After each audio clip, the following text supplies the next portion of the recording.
Tantor Audio, a division of Recorded Books, presents Rapture by N. Britt, narrated by Anastasia Watley and Troy Duran.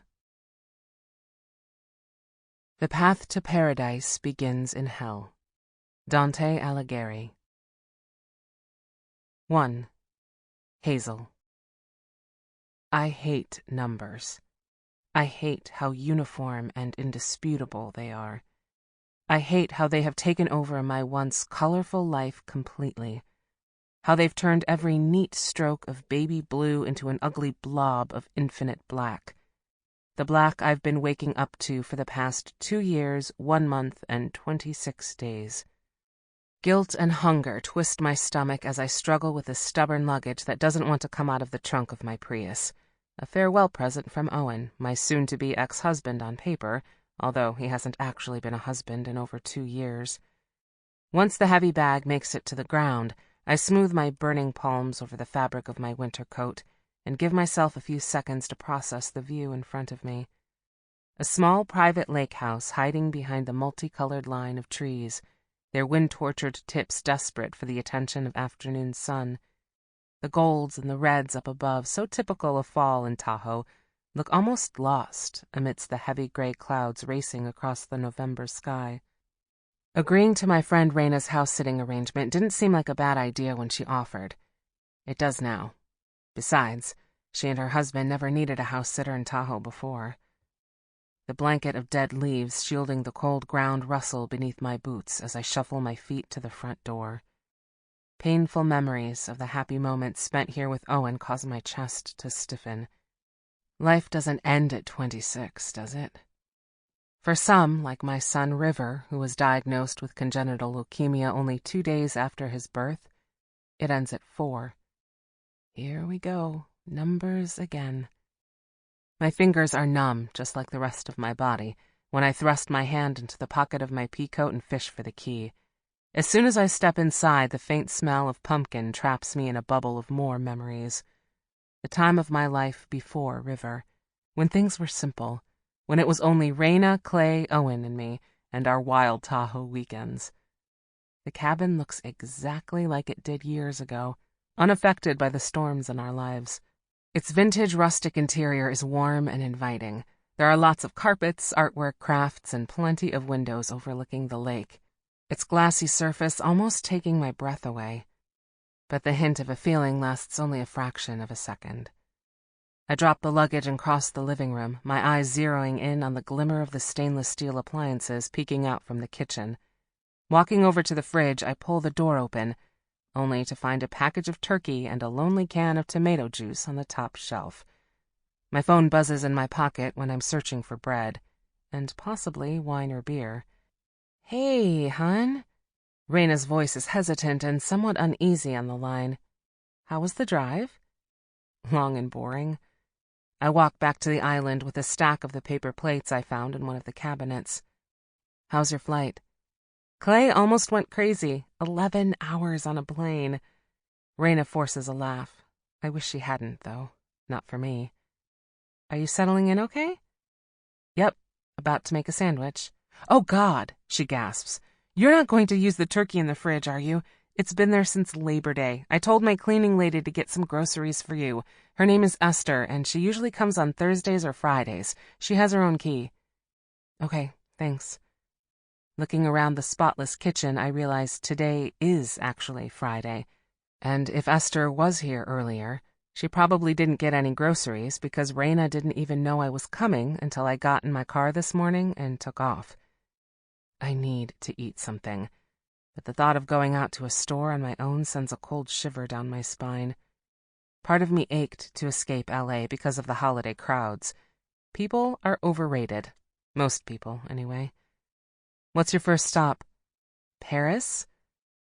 Owen and I never traveled farther than Arizona, where we went to see his family. "Send me some photos later?" "Of course." She pauses. "Clay told me you guys are calling it quits. Is it true? Did Owen file for divorce?" It was bound to happen sooner or later. I lean against the kitchen island. My tired body is starting to fail me. Being trapped in a car on a lonely highway for 8 hours will do that to you. I guess it wasn't meant to be. I can't believe I'm saying this. 10 years ago, when Owen crashed into my life, I didn't think it was possible to fall for someone harder than I fell for him. But look where we are now. Instead of falling for each other even more, we're just falling apart. The doom of my divorce suddenly hits me hard, fast, and repeatedly. The shadow of my marriage has been slowly suffocating me from the inside out for over 2 years. We didn't do anything together anymore. We don't have dinners, we don't watch TV, we don't even talk. Truth be told, I wasn't surprised at all when Owen brought up the divorce. I'd thought about it too, but didn't have the heart to tell him. It's been so long since he's shown me any affection that I've forgotten what it feels like to be hugged, kissed, or simply touched. Not that I need or want any of that. Hazel? Raina's voice jolts me back to reality. Sorry. I hold my breath as a painful spasm attacks my stomach. I know you hate when I do this, but you need to start getting out. At the very least, do some shopping or get a haircut. You can't spend the rest of your life locked up in your room. You're 26, not 66. You need a change. Please, just do it for me. After I tell her that I'll try, we wrap up our phone conversation. I toss the expired turkey and tomato juice into the trash can, dispose of my coat and boots, and haul my luggage to the guest room. Being in this house by myself feels strange. Owen and I used to crash here almost every weekend. His parents hated the fact that he was dating an aspiring painter just as much as my parents hated the fact that I was dating the school's biggest troublemaker. Who knew Owen would eventually settle down and make his dream of getting his real estate license come true? Part of me wants to turn around and run like a scared little girl away from the memories. But part of me knows that running won't make any difference. It'll still hurt. I kneel in front of my luggage, unzip it, and absently look through my things. 7 years of marriage and 4 years of motherhood stuffed into a leather Kate Spade suitcase as if those parts of my life never existed. After setting aside some of my clothes and bathroom essentials, I pull out a stack of photos from the side pocket and study them, one by one. The photos of my little boy. The photos Owen didn't want to keep. The photos that used to decorate the walls of our Encino house. When tears start pricking my eyes, I put all the mementos away and head to the bathroom. Raina may have done a shitty job of stocking up her kitchen, but she's made sure there are enough beauty products to host a pageant. And while I try not to look at my reflection in the vanity mirror as I undress, my eyes stare anyway, even though they don't like what they see. It's your own damn fault that Owen wants a divorce, Hazel. Look at you. Why should he care about you when you don't? Shaking off the unsettling feeling, I turn on the water to fill up the tub, adding some vanilla oil from what Raina left me. I grab my hairbrush and run it through the strands of my once beautiful golden locks. After a few minutes of fighting the tangled mess, I give up. New hair isn't going to make Owen change his mind. I don't even want him to. It's too late. Our marriage can't be salvaged.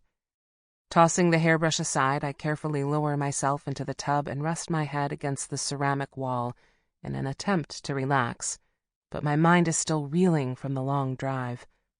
Anxiety, fear, and an empty ache, all mixed into one weird, dull sensation filling the hollow parts of my heart, isn't letting go of me. All I can think of is River. About what he would look like today, what he would be wearing, what he would be eating for dinner, what he would be asking for Christmas. Even the flowery scent of the body wash reminds me of the bubble baths I used to make for him. I'm not sure how much time passes before I finally snap out of my daze, the now lukewarm water almost reaching my mouth. And I can't help but wonder how much time it would take for someone to discover my body if I were to drown while taking a nap. I hate being awake and sober. The second, more thorough kitchen raid leaves me with one 12-ounce can of Diet Coke. If I wanted to drown my sorrows, that's not enough and definitely not the drink I'd choose. Frustrated and thirsty, I stomp back to the bedroom and pick out a pair of skinny jeans and a sweater from my suitcase. Does Raina really think a haircut and some shopping will make a difference? Try it, Hazel? Fine, you win. I tell myself after retrieving my tiny makeup bag. I haven't opened it in ages. Not since before River's funeral. What are the chances that the contents haven't dried up or broken? Surprisingly, when I look inside, my eyeliner, mascara, and eyeshadow kit are still intact. I walk over to the bathroom and plant my feet in front of the vanity. The zombie staring back at me from the mirror is about to get a makeover. 2. Justice. Fame can be a two-faced bitch. More often so lately than back when I was in my 20s. Running my palm over my scruffy cheek, I drink in the crowd packing the Black Lagoon. I don't hate shaving per se, but I do hate the fact that I have to do it religiously day after day when I'm on tour. Ditching the ritual for a few weeks feels good. Makes me feel more human. Back to the studio in January? Tony, one of the bouncers working for Marvin, grins at me from his spot across the table, then shoves a handful of onion rings in his mouth. Marvin, the owner of the joint, went all out when I told him I was going to stop by to see my nephew, Jake's band. He called in extra security and loaded our table with every item on his menu. Not that it's that big of a menu. The Black Lagoon is no Spago. Either way, I don't have much of an appetite. I'm still on European time. You know what they say, no rest for the wicked. I nod, watching Jake talk to his bandmates. Reminds me of my own first show here. Back when I somewhat worshipped my famous jerk of an uncle, Elijah, when his opinion about my music mattered to me. When my best friend, Chance, was still clean and sober. When we were merely a couple of local guys full of dreams, ready to kick ass, ready to rock and roll. We had no clue our first EP would blow up the Billboard charts a few years later. We just wanted to play music. Dirty, loud, and unapologetic music. You need a break, man, Tony says, shaking his head.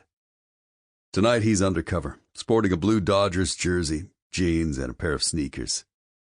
TMZ rarely stalks me all the way to Tahoe, but since a leaked copy of my divorce papers is the hottest Twitter trend at the moment, having extra security by my side can never hurt. At the start of my career, when I changed my last name, my publicist hired a few computer whizzes to clean up my presence on the net. The things money can buy. Elijah isn't listed as my uncle anywhere. Not on my Wikipedia page, not on any of the fan clubs or socials. Press isn't allowed to ask about my relation to the infamous Hale. Fuck that asshole, and fuck the gates of Hale legacy. I made it okay on my own. It's time to write another album, brother, I say, watching the crowd. It's not that I disagree with Tony. After over a decade of nonstop touring, I could definitely use some rest.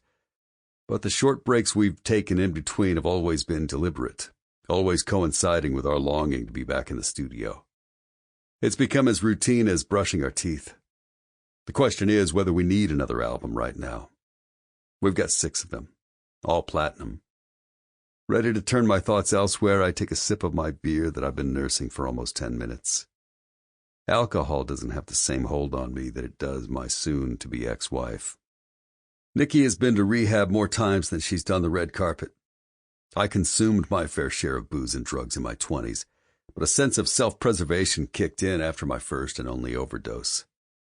A wake-up call like never before. After that, the desire to keep getting fucked up dulled down on its own. I can still have a drink or two and be able to stop if needed, which makes me think that maybe I was never into that shit in the first place. Everyone in the band was doing it because it was cool, because that's what a bunch of dudes with tons of cash coming in do when they're on tour.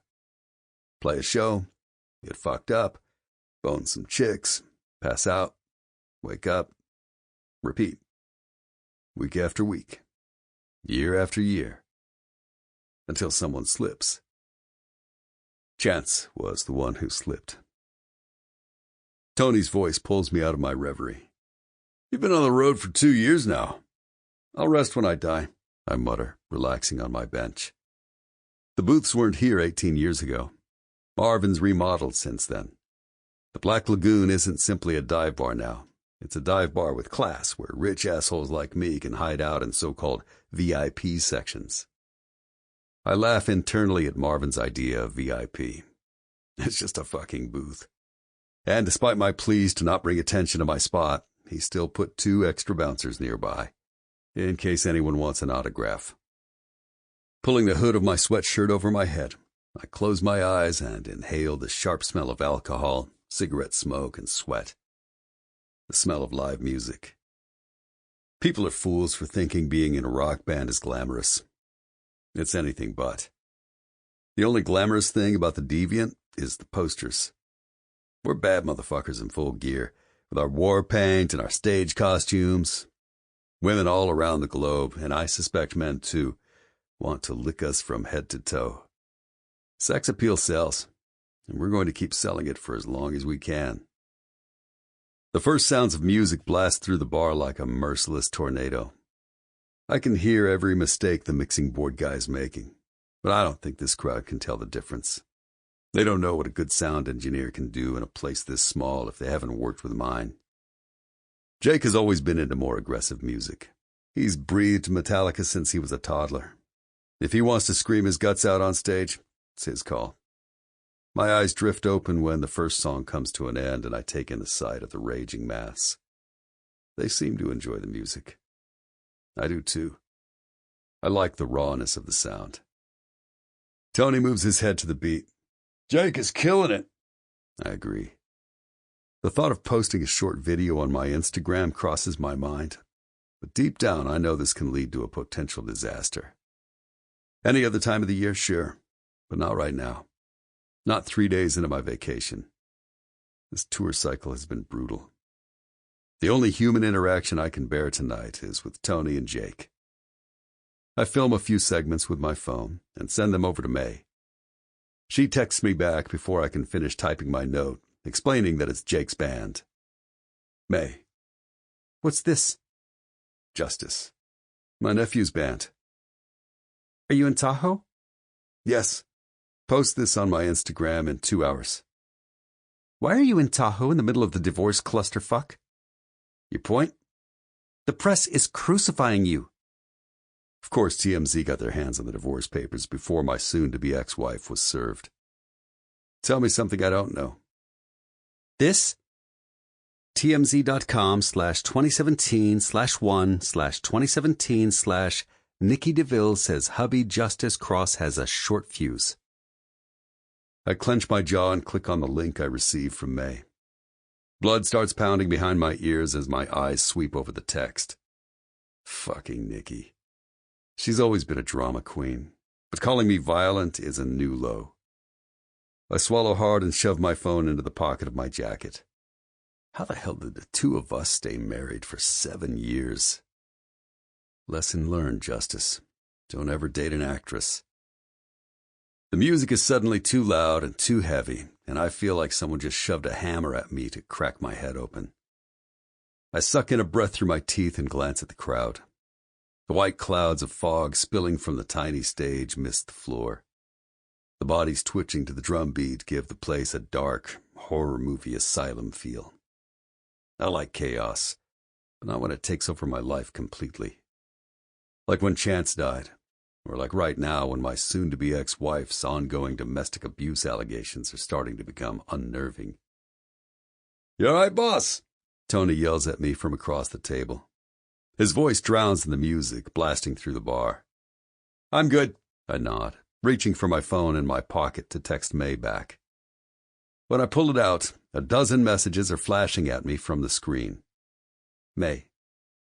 Justice, I'm preparing a press release. Tell me something. Funny thing, but at the beginning of my career, I practiced one simple rule when it came to my personal life. No comment. After I married Nikki, everything changed. Any gossip not contained in a timely manner turned into a fucking abomination. For a second, I slip into a world of denial where ignoring the TMZ article seems like the best option. But the lie gets under my skin. I've never hit a woman in my life, not unless she begged me to. If Nikki considers my spanking her in bed those 2 times we tried to get overly creative a case of domestic abuse, then I'm a fucking ballerina. Justice. No comment. Just do your magic. May responds with a thumbs-up emoji, which is her way of letting me know she's pissed because I don't want to personalize the messages she posts for my fans. Fuck it. I don't know any explanation to anyone for something I didn't do. I put the phone away and absently stare out at the hazy floor. A smile touches my lips as my eyes take in a sight of the drunk, carefree crowd. They love the band. I can see it written all over their faces, even through the cloud of fog and lights. The frenzy. The desire to hear more. The longing of a release. Hail blood running through Jake's veins is no coincidence. I've been doing this way too long not to know when a set is a success. The ability to read people is a gift, something every performer needs to possess. It's a vital part of the magic called making music. That's when the streaks of gold enter my line of vision. She's small and slender, moving through the wall of fog and dancing LEDs, and her hair sparkles in the thick club mist like a star from another galaxy. All I need is a fraction of a second to determine she doesn't belong here. It's not even the funny-looking sweater and the lack of heavy makeup. She has this strange, almost desperate look on her face. But not desperate for a one-night stand or anything of that sort. It's the kind of desperate that says she doesn't want to be here. And I love the color of her eyes. Amber, just like fire. "If you want to leave, boss, just let me know," Tony yells at me, chewing on his onion rings. I shift my gaze and give him a nod. 2 seconds later, when I look back at the crowd, the woman with the golden hair is gone. 3. Hazel. I drive without any sense of direction. My mouth is dry and my hands are shaking. I need a drink. Shifting in my seat, I crane my neck and try to read the blurry neon sign over where a group of people are gathered outside an industrial-type building. My fingers tap dance across the smooth leather of the steering wheel cover. 8 hours on a lonely highway turned me into a neurotic mess, and the thought of driving myself into the nearest tree to end the torture once and for all crossed my mind. However, the rational part of me stopped the sadistic one from doing such a stupid thing. Sometimes it feels like I'm two different people who are fighting each other over my sanity, because some days I know what I'm doing and some I don't. Today is the latter. I circle the block, thinking about getting a drink in the bar I just passed. Owen and I partied hard before River came along. I had my first fake ID at 17, so being in loud places with hundreds of strangers has never made me uncomfortable. There was simply never a shortage of wine and liquor at home after we buried our baby, and lately I haven't had a reason to go anywhere of the sort. After the third loop, I pull into the busy lot and park my Prius between two SUVs. My heart thumping inside my chest threatens to demolish my ribcage as I shut off the engine, roll down the window, and take in the sounds of rock music blasting from inside the building. Owen and I used to go to lots of concerts before my pregnancy. We went to see Coldplay, Foo Fighters, Linkin Park, My Chemical Romance, and Disturbed. My husband had a soft spot for loud, angry, unconventional music. But all that stopped when River was born and we were suddenly buried under a pile of medical bills and insurance paperwork. There was very little time left for entertainment. The moment I step outside, cold air crawls under the sleeves of my sweater. Trying not to pay attention to the catcalling and the stares of the local crowd, I clutch my fingers around the straps of my purse and make a beeline for the entrance. The bouncer's face gives away no emotion as he studies my driver's license. My outfit doesn't seem to bother him nearly as much as it does the guys on the sidewalk, who won't stop the immature whistling. For a second, I think wearing the skinny jeans was a mistake. Or coming here was a mistake. "The cover is 20. The bouncer barks, returning my ID. "To get into a bar?" I ask, glancing at the neon sign above his head as if the answer is going to magically appear there. "Is this male striptease night?" "Live music." Drawing a deep breath, I search my purse for some cash and hand it to him. Unbelievable. Inside, the floor is packed, clouds of white smoke consuming the sweaty bodies that are ramming against each other to the wild beat of the song. The place is dark and moody. I slowly make my way to the bar and take one of the only empty seats left. The music blaring from the vicinity of the stage is aggressive and vulgar. Not my first choice if I were looking for a live band to see, but I don't care. The desire to escape for a while is stronger than my aversion to the offensive lyrics that make no sense. The bartender approaches me with a lopsided grin. After requesting a shot of tequila and a food menu, I take a minute to study the anarchy on stage. The singer's longish, dirty blonde hair sticks out in all directions as he violently shakes his head like he's been possessed. He's young, 19, maybe 20, wearing a simple black t-shirt and a pair of jeans. I find his performance, particularly his gut-wrenching screams, somewhat disturbing. But I suppose if the place is this busy, the band must be popular.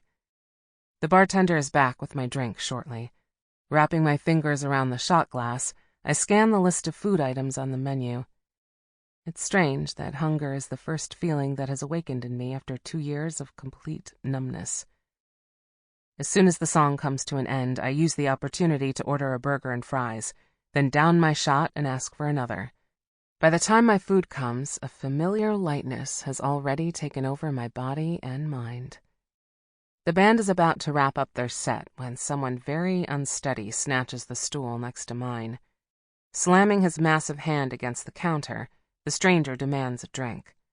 His slanting body invades my personal space as his elbow starts making its way in the direction of my plate.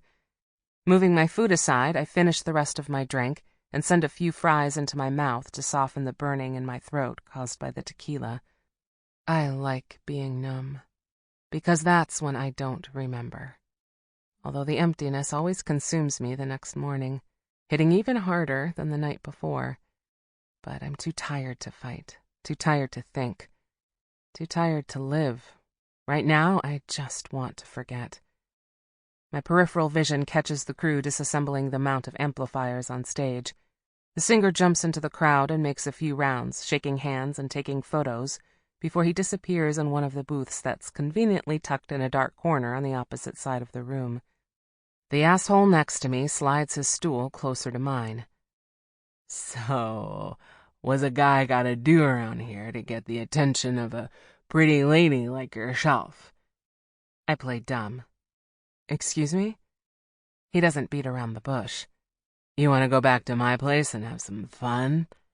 "No, thank you." I return to my food. He thrusts his knees into my thigh and slurs, "You look like you could use a good time, sugar. Come on, I can show you a good time." Anger simmers beneath my skin. I silently move my chair and ignore his remark. He doesn't get that I want to drink my alcohol and eat my food alone. "What's it gonna do, sugar?" His hand goes for my thigh. "Get off me!" I raise my voice and push him away. My first night of what's supposed to be a trip to rediscover myself is being ruined by some asshole. Just my luck. "Come on, sugar." He moves closer, trapping me against the counter with his body, his rancid breath in my face. I said, get off of me. I shove both hands at his enormous chest. I don't need company. "You deaf, bud?" The new voice drifting in from the darkness has a hard edge and a hint of raw power. Then a male silhouette that's lingering among the bar crowd slowly swims into focus. He's tall and lean, but the hood of his sweatshirt that's thrown over his head hides his face. "Didn't you hear the lady? She doesn't want company." As if on cue, a bulky guy in a Dodgers jersey appears and retrieves the asshole from his spot. The ease with which he does so startles me, and the bargoers cheer him on. 2 seconds later, the idiot who almost drunk drooled into my food is ancient history. The mysterious stranger in the hoodie moves closer and gestures at the empty stool. "Hey." His voice softens. "I hope you don't mind. I promise to behave." "Sure." I nod, drinking him in. He looks handsome and sober. Not that his looks or his toxicology report matter. My pulse starts to race when he leans in and whispers into my ear, "Do you mind if I buy you a drink?" "I thought you said you were going to behave." "Consider it a peace offering." His eyes meet mine. They're silvery gray, big, and bottomless. I don't know if it's the alcohol or him. Sample complete. Ready to continue?